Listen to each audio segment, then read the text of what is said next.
আন্তর্জাতিক নার্স দিবসের শুভেচ্ছা। চিন্তা করবেন না, আমরা আপনার সাথে আছি। আজকের এই বিশেষ বিশ্লেষণে স্বাগতম। স্বাস্থ্যসেবার অন্যতম মূল স্তম্ভ হল নার্সিং। এটা তো আমরা সবাই জানি, তাই না? কিন্তু অবাক করা বিষয় হল এই পেশাটি আজ এক অভূতপূর্ব চাপের সম্মুখীন। চলুন মূল তথ্যসূত্রগুলোর ওপর ভিত্তি করে বিশ্বব্যাপী চলমান এই অত্যন্ত জরুরি স্বাস্থ্য সংকট এবং এর ঐতিহাসিক ভিত্তি নিয়ে একটু গভীরে আলোচনা করা যাক। 58 লক্ষ সংখ্যাটা একবার ভেবে দেখুন। বিশ্বব্যাপী নার্সিং পেশাজীবীদের সংখ্যা কিন্তু 2018 সালের 279 লক্ষ থেকে বেড়ে 2023 সালে 298 লক্ষে দাঁড়িয়েছে। কর্মী সংখ্যা বেড়েছে, এটা সত্যি, কিন্তু বিশ্ব স্বাস্থ্য সংস্থা এবং ইন্টারন্যাশনাল কাউন্সিল অফ নার্সেসের 2025 সালের প্রতিবেদন অনুযায়ী বিশ্বজুড়ে এখনও প্রায় 58 লক্ষ নার্সের বিশাল ঘাটতি রয়ে গেছে। সামগ্রিকভাবে কর্মী বাড়ার পরও ঘাটতির এই বিশাল ব্যবধান আমাদের বৈশ্বিক স্বাস্থ্য ব্যবস্থার এক ভয়াবহ চিত্রই কিন্তু তুলে ধরে। আমাদের প্রথম পর্ব, বিশ্বব্যাপী নার্স সংকট। চলুন দেখি এর ভৌগোলিক অসমতা ও প্রভাবটা ঠিক কেমন। ব্রিটিশ মেডিকেল জার্নাল বা বিএমজে-এর একটি সম্পাদকীয় থেকে নেয়া এই উপাত্তটা একটু খেয়াল করুন। আমেরিকা অঞ্চলে প্রতি 10,000 মানুষের জন্য 72.2 জন নার্স রয়েছেন, কিন্তু দক্ষিণ পূর্ব এশিয়ায় এই সংখ্যাটা নেমে এসেছে মাত্র 17.4-এ। দেশভিত্তিক পরিসংখ্যানেও এই বৈষম্য খুব স্পষ্ট। ফিলিপাইনে যেখানে 47.9 জন, ভারতে তা মাত্র 17.2 জন। ভৌগোলিক এই পার্থক্যগুলো থেকে উচ্চ আয়ের দেশ আর নিম্ন ও মধ্যম আয়ের দেশগুলোর মধ্যকার বিশাল বৈষম্যটা খুব চমৎকারভাবে ফুটে ওঠে। আর এর ফলশ্রুতিতে কি হচ্ছে? 2030 সালের মধ্যে সার্বজনীন স্বাস্থ্য সুরক্ষা বা ইউনিভার্সাল হেলথ কাভারেজ অর্জনের যে লক্ষ্যমাত্রা, সেটা চরম ঝুঁকিতে পড়ছে। এই কর্মী ঘাটতি দূর করা এবং কাজের পরিবেশ উন্নত করা ছাড়া এই লক্ষ্য অর্জন করা আসলে প্রায় অসম্ভব। বিশেষ করে নিম্ন ও মধ্যমায়ের দেশগুলো সবচেয়ে বেশি পিছিয়ে পড়ার ঝুঁকিতে রয়েছে। তাই নার্সদের অভিবাসন বা মাইগ্রেশনের ক্ষতি কমানো এবং কর্মক্ষেত্রে লিঙ্গ সমতা নিশ্চিত করাটা এখন একেবারেই অপরিহার্য। এবার আসি আমাদের দ্বিতীয় পর্বে, ফ্লোরেন্স নাইটিঙ্গেলের চিরস্থায়ী অবদান এবং আধুনিক নার্সিংয়ের শুরুটা কিভাবে হল। সময়টা 1854 সাল।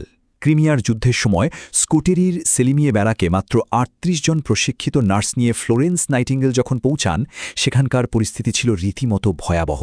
চিকিৎসা সামগ্রীর চরম ঘাটতি, তার ওপর অস্বাস্থ্যকর পরিবেশ।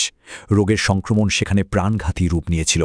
প্রশাসনিক অবহেলার কারণে স্থানীয় চিকিৎসা দলগুলো আহতদের সঠিক যত্ন নিতে পারছিল না।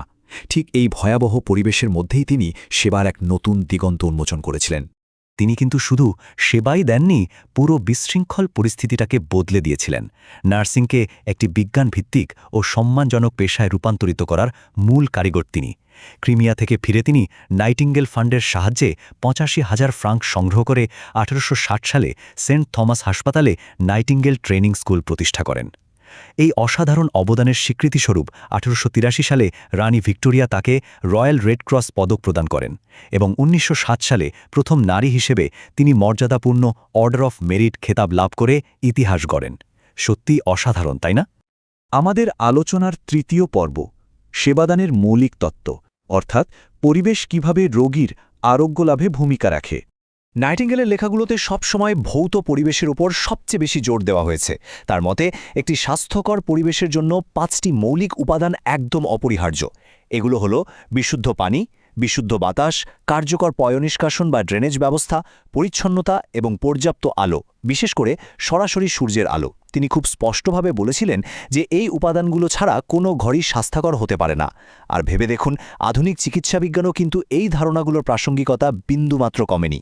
এই পরিবেশগত খাটুমোটি আমাদের খুব সুন্দরভাবে দেখায় কিভাবে একজন নার্স রোগীর আরোগ্য লাভে সহায়তা করার জন্য চারপাশের পরিবেশকে কাজে লাগান।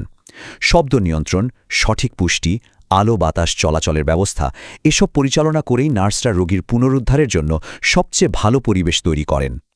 এটি আজও কতটা প্রাসঙ্গিক তার একটা উদাহরণ দেয়া যাক। ক্লস্ট্রিডিয়াম টেটানি বা ধনুষ্টঙ্কারে আক্রান্ত রোগীদের কথাই ভাবুন। তাদের খিঁচুনি রোধ করতে সম্পূর্ণ শব্দহীন এবং শান্ত পরিবেশ প্রয়োজন হয়, যা একজন নার্সই নিশ্চিত করেন। পরবর্তী পর্ব, পর্ব 4, নার্সিং মডেলের বিবর্তন। চলুন দেখি সময়ের সাথে সাথে তত্ত্বগুলো কিভাবে আধুনিক রূপ পেল। এই বিবর্তনের একটি উল্লেখযোগ্য উদাহরণ হল হেন্ডারসনের মডেল।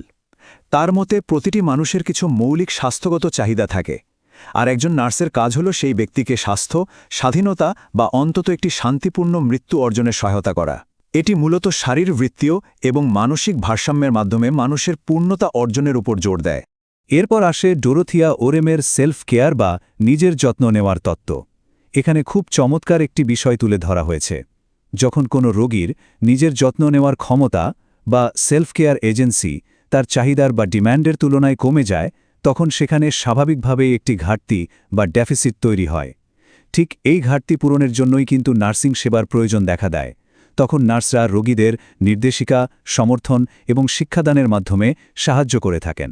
ওরেম বেশ কয়েকটি নির্দিষ্ট প্রয়োজনীয়তার কথা উল্লেখ করেছেন, যা প্রতিটি মানুষের জীবন, স্বাস্থ্য এবং সুস্থতা বজায় রাখার জন্য একদম অপরিহার্য।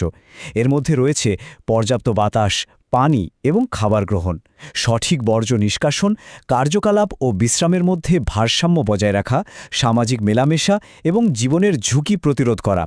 এই বিষয়গুলোর যে কোনো একটির ঘাটতি হলেই কিন্তু একজন পেশাদার নার্সের দক্ষতার প্রয়োজন হয়। এবার আসি আমাদের শেষ পর্বে 2026 সালের জরুরি পদক্ষেপের আহ্বান এবং ভবিষ্যতের নার্সিং।